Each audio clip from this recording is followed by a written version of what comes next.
Yakuza, kaum yang asalnya bertugas melindungi masyarakat, lalu berubah menjadi ditakuti masyarakat. Lihat penampilan Yakuza, keren ya, maco-maco kayak mereka. Nah, tak asing kan dengan kelompok kriminal satu ini. Sangarnya tak hanya di film, tapi di tengah-tengah kehidupan Jepang sana, nyata adanya. Sampai ada yang tak mengenal gangster satu ini, ya kebangetan. Ini yang khas dari Yakuza, model tatonya. Nah, kali ini kita akan bahasin kelompok mafia Jepang ini. Kali ini kita kupas sejarahnya. Kesempatan lain, kita kupas hal lainnya dari Yakuza ini. Maaf bagi yang salah kamar. Terus ikuti channel ini ya. Tak lupa like, diskusi di kolom komentar. Syukur-syukur bagikan. Bagi yang belum subscribe, silahkan subscribe beserta loncengnya. Tindakan tersebut begitu berarti untuk perkembangan channel ini. Nama Yakuza berasal dari permainan judi kartu khas Jepang dengan permainan kartu yang bernama Hanafuda. Saya kurang tahu seperti apa permainan kartu ini. Yang jelas, salah satu konfigurasi kartu ini yakni kartu dengan nilai 893 yang dalam bahasa Jepang menjadi Yakuza, yang kemudian menjadi nama asal Yakuza. Organisasi Yakuza sering juga disebut mafia Jepang, ya karena ada kesamaan di antara mereka, Yakuza dengan kelompok asal Italia tersebut. Dalam film-film aksi, kita sering melihat ulah kriminal dan kebengisan kelompok ini. Karena memang realitanya kelompok ini adalah sejenis kelompok preman yang terorganisir. Mereka mengembangkan bisnis ilegal seperti perjudian kasino, perdagangan obat terlarang, prostitusi, pornografi, pemerasan, hingga penyelundupan senjata. Tak cukup di situ, Yakuza juga melakukan investasi saham yang pastinya dengan cara yang kurang sehat, hingga menggurita di kalangan politisi Jepang. Seperti ungkapan di Tempo.co, tidak seperti mafia Italia atau triad Cina, Yakuza telah lama menempati area abu-abu dalam masyarakat Jepang. Setiap kelompok memiliki markas sendiri dan diketahui oleh polisi. Tak main-main dengan kelompok satu ini.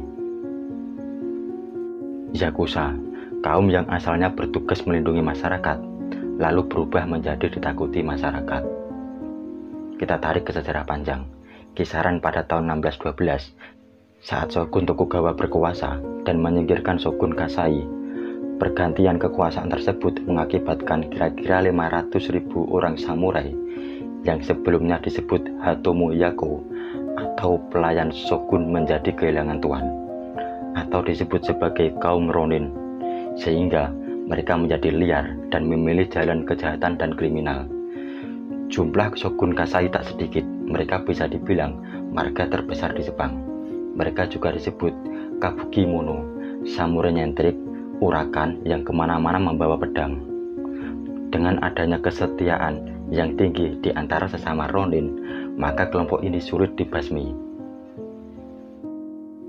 Sehingga untuk melindungi kota dari para Kabuki Mono itu, banyak kota-kota kecil di Jepang membentuk Machi-yoko. Machi-yoko adalah satuan tugas, satgas desa. Satgas ini terdiri dari para pedagang, pegawai, dan orang biasa yang mau menyumbangkan tenaganya untuk menghadapi kaum Kabuki Mono. Meskipun mereka kurang terlatih dan jumlahnya bisa dibilang kalah jauh dari Kabuki Mono, namun terbentuknya Machi-yoko ini sanggup menjaga daerah mereka dari serangan para Kabuki Mono. Jadi, bagi rakyat Jepang abad ke-17, kaum Machi-yoko ini adalah pahlawan mereka.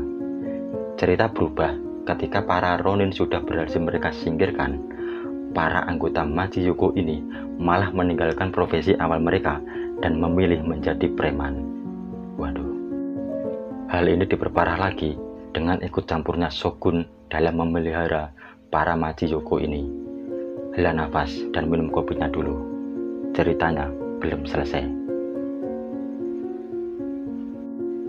Ada dua kelas profesi dari Machi-yoko, yaitu kaum Bakuto atau penjudi dan Tekiya, kaum pedagang.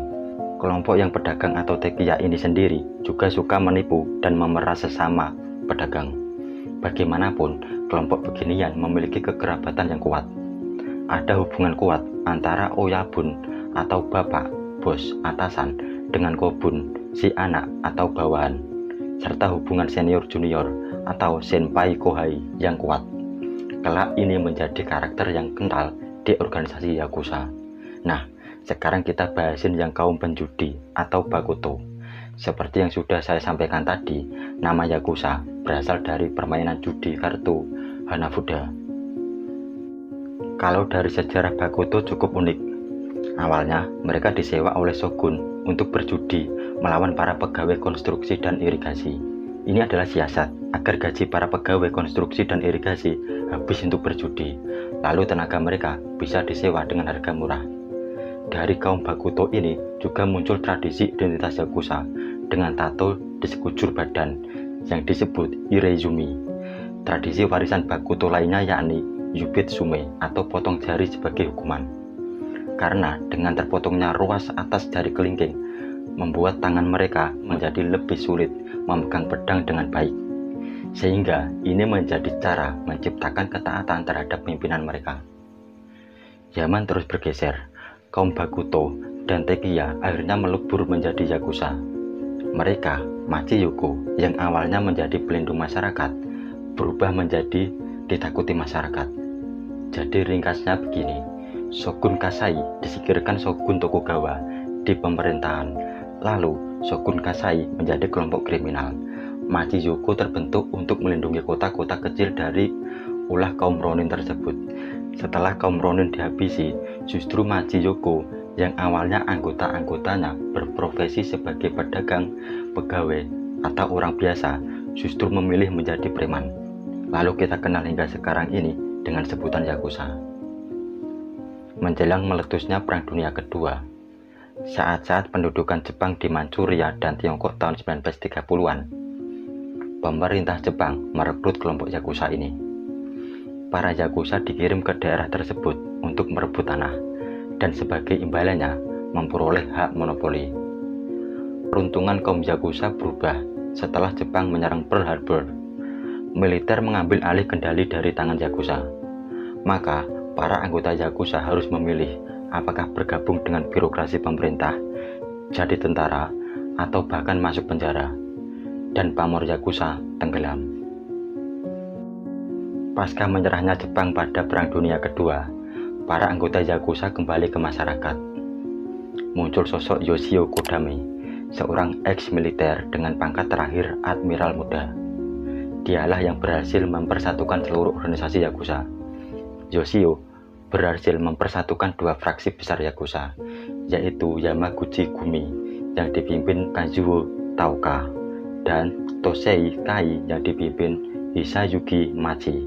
Lalu Yakuza semakin besar jika dilihat dari jumlah anggotanya, terutama di kisaran tahun 1958 sampai 1963. Yakuza diperkirakan memiliki anggota 184.000 orang. Terhitung jumlah tersebut lebih banyak jika dibandingkan dengan jumlah anggota tentara angkatan darat Jepang saat itu. Dan Yoshio Kodame dinobatkan sebagai godfather-nya Yakuza. Nah, mungkin sekian untuk kesempatan kali ini. Kesempatan lain kita mengupas Yakuza ini mungkin dari sisi lain. Tak lupa teruslah dukung channel kami agar semakin berkembang. Saya Usul Pujiono, sampai jumpa.